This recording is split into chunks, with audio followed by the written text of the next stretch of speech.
नमस्कार, नमस्ते, प्रणाम दोस्तों। कैसे हो आप लोग? तो शोभा डेली ब्लॉग लेकर आई है, बहुत ही सुंदर धमाकेदार।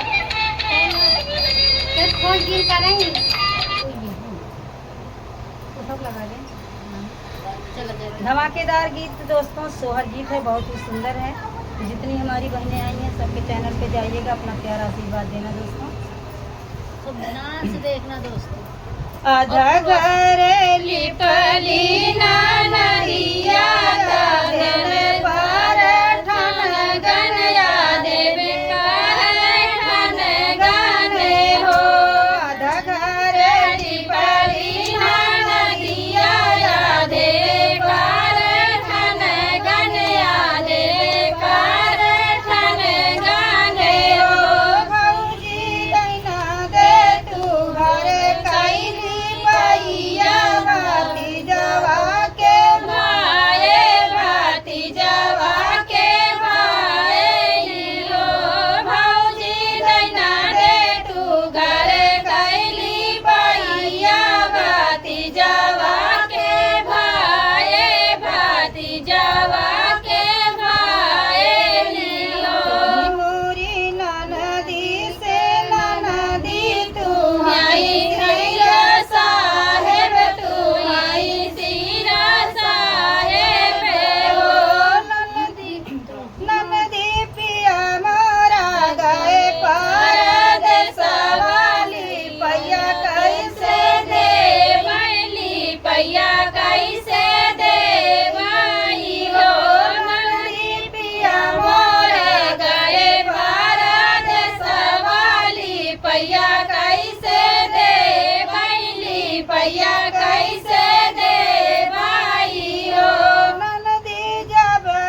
भीतर से निकली रनिया निहुरी पैया लगाई हुरी पैया लगाई पिया काहे कदम तारे ठाड़ा पिया काहे कदम तारे ठाड़ा कदम तारे ठाड़ा बार बरी से कई कन्हैया बहुत निकाला गई बहुत निकाला गई दुनिया मुहावा तो लगई जैसे हमारा तो नाकिया बाबू के जैसे नाकिया बाबू के जैसे हो रनिया जर जरा दिला मोरा धड़कई कान्हैया